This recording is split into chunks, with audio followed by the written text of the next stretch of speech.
Kaixo kafetaguneko lagunak, ongi etorriak izan zaitezte kafetaguneak zuzenean azkenaldian eskaintzen dituen YouTubeko emisio hauetara. Eneko nauzue, kafetaguneko langilea eta gaurko hurrengo ordu erdian zuokaz egongo naiz biltegiratze gailuen inguruan berbetan. Hau da, biltegiratze gailuen inguruan hitz egingo dugu, biltegiratze gailu mota desberdinak ezagutzeko. Hoxe izango da gure gaurko helburua. Gogoratu, kafetaguneak zeuen herrietan dauzkazuela eta nahi izan ez gero baita ere, sare sozial guztietan ere bagaudela. Facebook, YouTube, Twitter, Instagrametan. Beraz, gure jarraitzaileak izan nahi zarete, aukera anitz dauzkazue. Beraz, ekin diezaiogun bada gaurko gaiari. Hau da, biltegiratze gailuak. Ezagutu hainbat biltegiratze mota. Tasteko, zer da biltegiratze gailu bat? Azken finean, betiko CD-a, disketea, hau da, datuak grabatzeko gai diren gailuak. Hau da, informazioa garraiatzeko, informazioa leku batetik bestera eroateko. Azken finean, geure datuak gordetzeko espazio modukoak dira. Hau da, biltegiak dira. Eta biltegi horietan, hau da, CD horietan, pendrive horietan informazio anitz gordeko dugu. Bai, fitxategi, dokumentu, abesti, filme, pelikula eta danatarik. Beraz, azken finean, geure informazioa, geure datuak grabatzeko, gordetzeko gailuak izango dira hauek. Gauza da, informazio hau gordetzeko gailu asko, gailu desberdinak dauzela. Eta hauek izango dira, azken finean, gaur ikuskatuko ditugunak.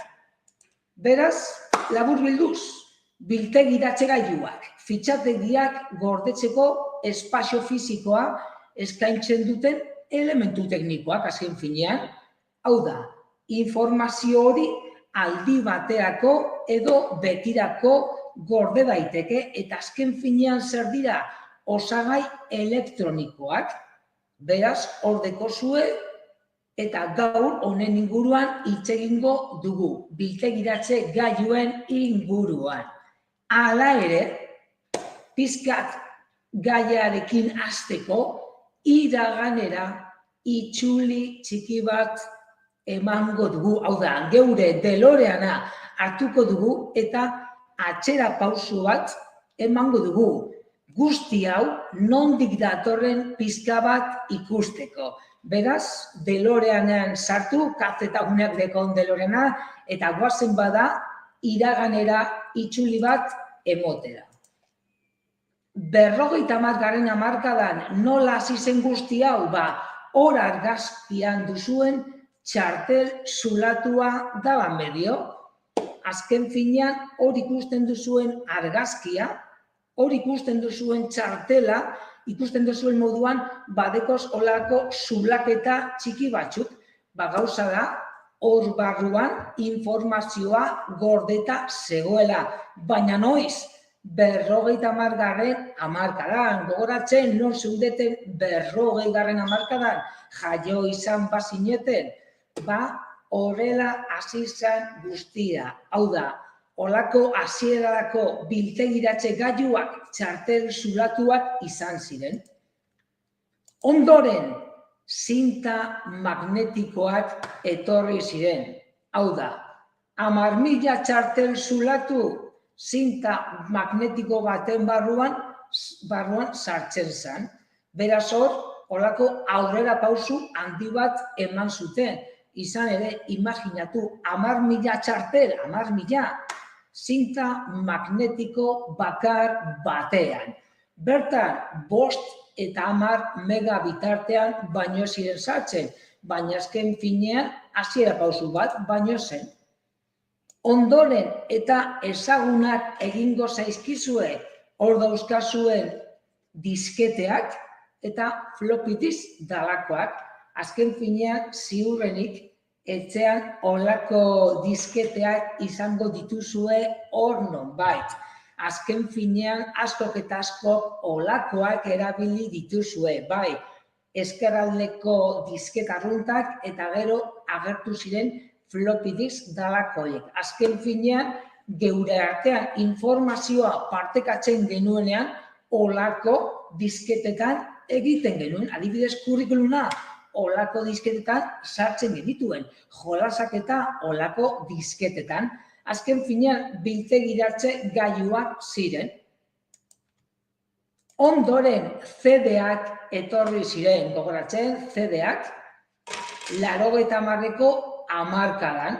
Azken finean, olako diskete bat baino 450 aldiz handiagoa zen bere indarra. Beraz, gogoratu, disketetatik CD-etara pasa genuen, olako urrats handi bat eman genuen.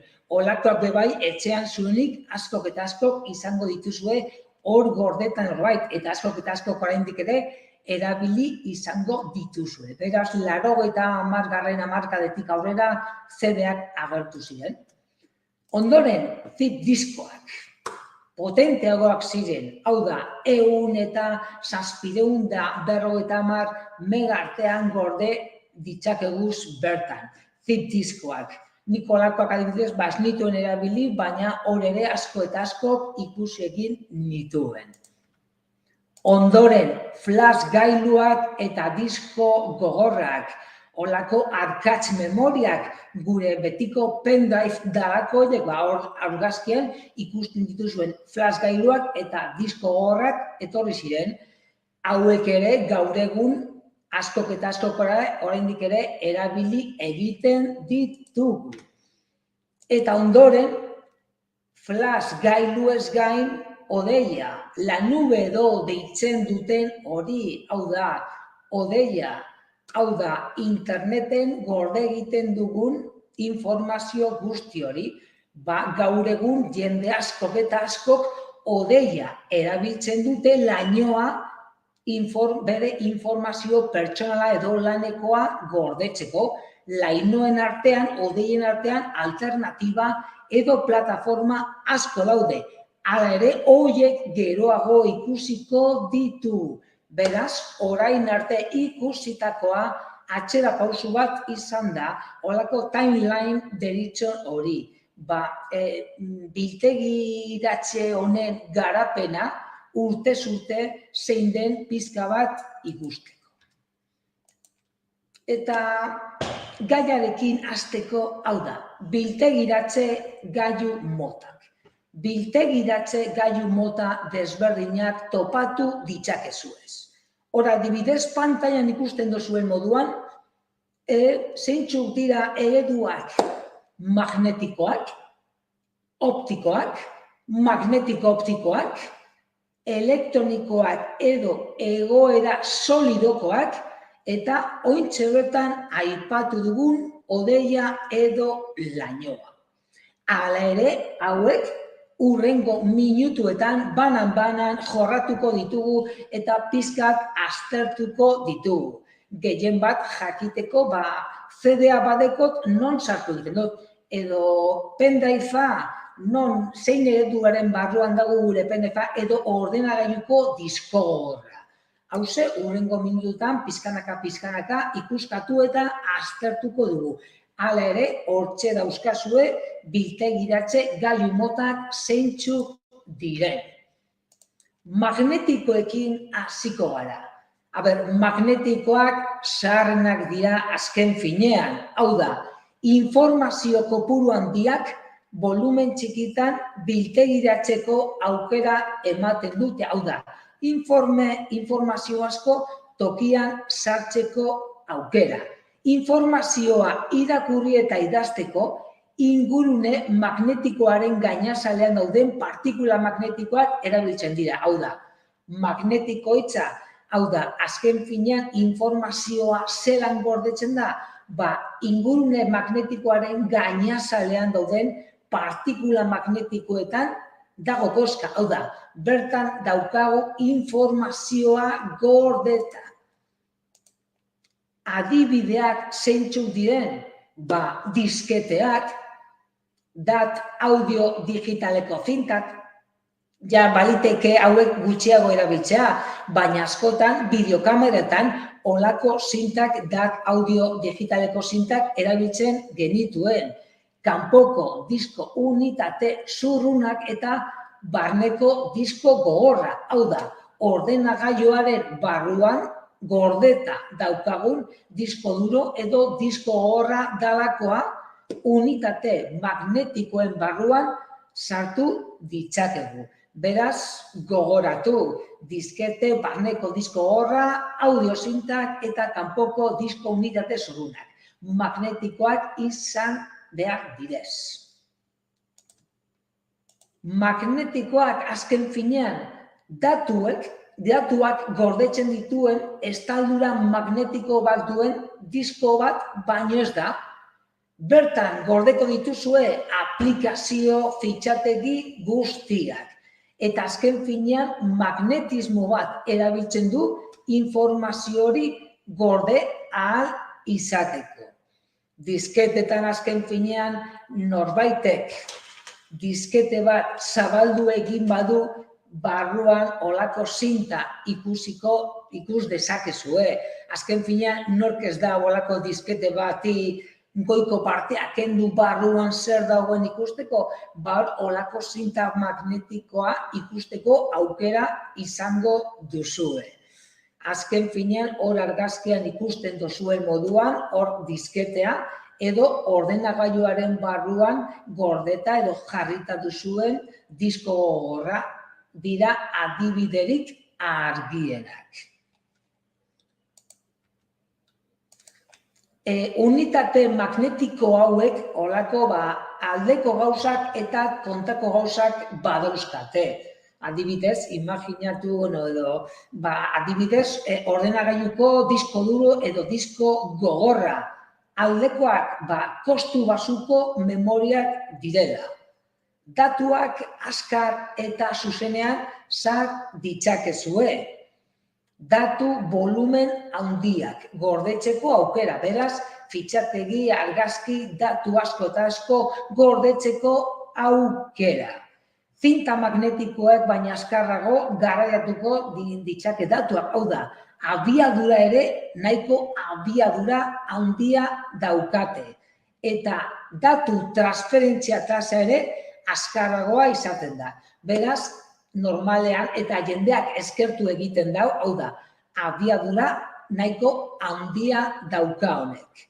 Kontrakoak, ingurune garbia behar duela. Askotan disko gogorra ordenagailu barruan daukagu eta askotan zikindu egiten da edo hautsa hartu egiten da. Beraz, gauza hori da, ingurunea garbia izan behar dela. Eta askotan ere, gure disko gogorraren ere segurtasuna mantentzea erronka handia izaten da oraindik. Hala ere, normalean, hauek danak erabiltzen ditugu olako ordenagailuak dauzkagu dinko gogorrak. Garbi izan behar dituzue, eta gogoratu, segurtasunan erronka, baina segurtasuna gaur egun pil-pilean dagoen gaia da. Eta segurtasuna, hau da, geure datuen segurtasuna 100%, inoiz ez da ziurra. Orain arte ikusitakoa unitate magnetikoak izan dira, baina orain unitate optikoekin hasiko da. Hau da, lehen aipatu dizuedan CD-ekin, azken finean bere funtzio nagusia, hau da, unitate optikoen funtzio nagusia multimedia fitxategiak gordetzea. Musika, argazki eta bideoak. Ziurazki baten batek edo zeuen lagun batek egunen baten edo oindala urte batzuk olako CD-a pasa dizue eta CD horren barruan argazki, pelikula edo bideoak eman dizkizue. Askotan eta askotan askok egin dugu olakoren bat. Azkenean, PC-ak ere, hau da, lehen ere, ordenagailuetan erabiltzeko jolasak eta erosten genituenean jolasak CD-en barruan etortzen ziren, hau da, CD-a sartu eta bertan sartuta zegoen jolasa. Gauza da guzti horri optikoa deritzola. Hor adibidez, CDA, CDR, azkenean DVD-a, DVR, Blu-raya bere, askotan ere, azken finean ere Blu-raya hor egon da. Arrakasta askorik ez dau izan, baina azkenean Blu-raya ere unitate optikoen barruan sar genezake. Eta holako adibideren bat jartzearren, nola gordetzen da informazioa euskarri optiko batean? Azken finean, laser bidez. Azken finean ere argazkitxo bat hor jarri dizuet pizkat laguntzearren. Azken finean, euskarriaren gainazala laser bat dela medio, azkenean mikroskopikoa da ere, ikusi ez dugu ikusiko. Baina gauza laser batek CD-a proiektatzen duela eta olako zirrikituak, hau da, argazkian ikusten dituzuen zirrikitu batzuk sortuko dituela eta zirrikitu horietan egongo da informazioa gordeta. Beraz, unitate optikoetan laser bidez gorde egiten da edo grabatu egiten da informazioa. Abesti, argazki, bideo edo pelikula, dana dalakoa. Optikoekin bukatu eta gero magneto optikoak. Hau da, magneto optikoak deritzona. Hau da, teknologia honek magnetikoki, hau da, magnetikoki irakurtzen eta idatziko ditu datuak. Irakurtzeko, idazteko burua optikoki lerrokatzen da unitatean. Hau da, LED infragorri batek eta sentsore batek detektatzen dituzten zirrikituak erabiliz diskoan.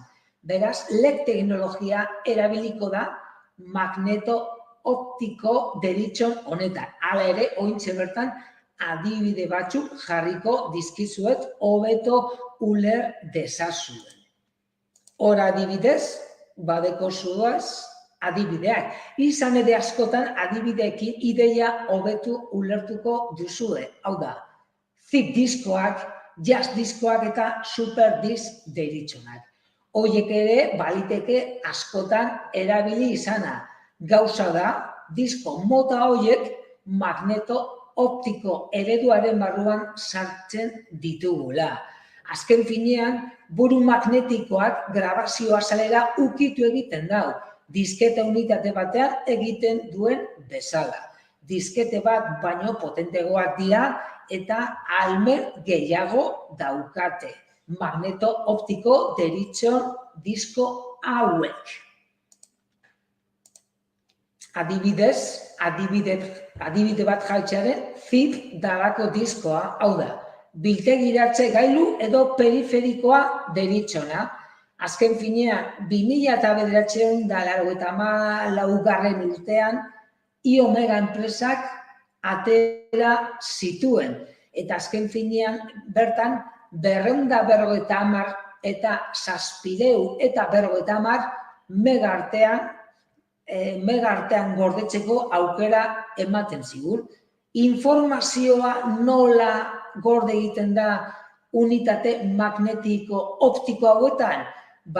Disko magnetiko optiko hauek olako teknika kombinatu eta itxugarriak erabiltzen dituzte. Hau da, diskoaren gainazaleko partikulak orientatzeko eta informazioa grabatzeko.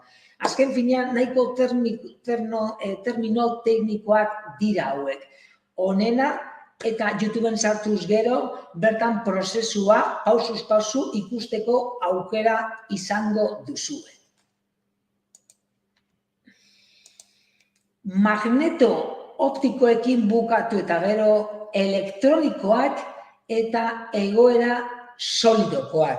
Adibidez, hemen adibidea bekot, azken finean nahiko txikia da. Hau da, askok eta askok zeuen mugikorretan, zeuen telefonetan erosi eta sartzen duzuen SD txartela deritzona adibide argia da. Edo lehen erabiltzen genituen argazki kameretan sartzen genuen memoria txartela. Adibidez, memoria txartela deritzon hori elektronikoak edo egoera solidokoen taldean sartuko genituzke. Azken finean, egoera solidoko unitateak, SSD, bezala identifikatzen ditugu. Azken finean, informazioa biltzeko ahalmen mugatua daukate, adibidez. Imaginatu, 32 gigako txartela erosten dudala, edo 128ko gigako txartela erosten duzuela. Hau da, informazioa biltzeko ahalmen mugatua daukate. Tamaina, oso tamaina txikia dute, eta bai kamera, smartphone eta ordenagailuetan erabili ditzakegu. Geure fitxategiak ikusteko. Gau elektronikoak eta egoera solidokoek. Eta azken finean, hauekaz zer egiten dugu? Informazioa grabatu. Informazioa gorde egiten da. Txip batzuk direla medio. Eta hauen artean, SD txartelez gain, hau da, SD memoria txartelez gain, azken finean txartel txiki hauek ezagunak dira, pendriveak ere badekoguz, hau da, zuetaniko askok eta askok pendrivea erabiltzen dituzue egunez egun, eta baita ere SSD disko unitateak, Horiek ere, SSD disko unitateak, elektronikoak edo egoera solidikoen taldean sartu egin ditzakeguz. Eta azken finean, egoera solidiko unitatea edo SSD hau zer da? Ingelesezko akronimoa, hau da, Solid State Drive. Hau da, memoria ez egoskorra, edo gazteleraz esaten dana no volátil. Hau da, eta azken finean zer da, biltegiratze gailu bat. Datu biltegiratze gailu bat. Gauza da, flash memoria erabiltzen dauala. Pendriveak egiten duten moduan. Hau da, ez geure ordenagailuko disko gogorra bezala. Eta azken finean, disko, hau da, geure ordenagailuko disko duro edo disko gogorrarekin alderatuta, hau da, SSD honek, egoera solioko unitate hauek ez dira hain sentikorrak kolpetarra. Azken finean, pieza gogor moduko bat baino ez da. Beraz, gogoratu, pendriveak, SD txartelak eta baita ere, hor argazkian dauzkazuen SSD unitateak. Eta azken finean hor, pizkat kontzeptua argitzeko, hor adibidez, badeko zuen pantailan HDD. HDD deritzen hori, ordenagailuan daukazuen unidad de disco duro deritzo. Hau da, disko gogorra. Eta SSD ointxe bertan komentatutakoa, hau da, unidad de estilo sólido. Abantailak eta desabantailak, ointxe aipatu dizuedan SSD unitate hauek eskuragarriagoak dira, biltegiratze ahalmen handiagoa daukate eta bizitza baliagarri hau handiagoa. Hau da, geure ordenagailuan daukagu disko gogorra baino. Beraz, desabantailak ere handiak dira, baina desabantailak ere badauzkazue. Hau da, geure ordenagailuko disko gogorra edo disko duro darakoa azkarrago joango da. Unitate hauek energi gehiago kontsumituko dute, zarata handiagoa egingo dute baita ere. Beraz, gogoratu alde batetik baduzuela zeuen ordenagailuko disko gogorra, hau da, HDD talakoa, baina baita ere SSD-a, hau da, unidad en estado sólido. Pizkanaka gaurko solasaldiagaz bukatzen joateko eta unitate magnetiko, optiko eta guzti hauek konprobatuta gero, odeia. Hau da, odeia, la nube, askok la nube galdetzen dute, baina zer da odeia, zer da dañoa, azkenean berriena da, hau da, biltegiratze mota berriena. Hau da, mundu osoan zehar kokatuta dauden, zerbitzari edo zerbidorretan informazioa daukagu gordeta. Hau da, edozein ordenagailu mugikor smartphone tabletan erabilgarria. Azken finean, interneterako sarbidea badaukazue, eginda duzue dana. Eta azken finean, leku guztietan lan egiteko aukera ematen digo, hau da, gaur Bilbon, bihar Donostin eta etzi Bartzelona. Hau da, edozein tokitan bagaudela, edozein tokitan gure odeiera sartzeko aukera daukagu geure informazioa, da, geu sartu dugun informazioa eskuratu ahal izateko. Odeian informazioa plataforma askotan gordeta izan dezakezue.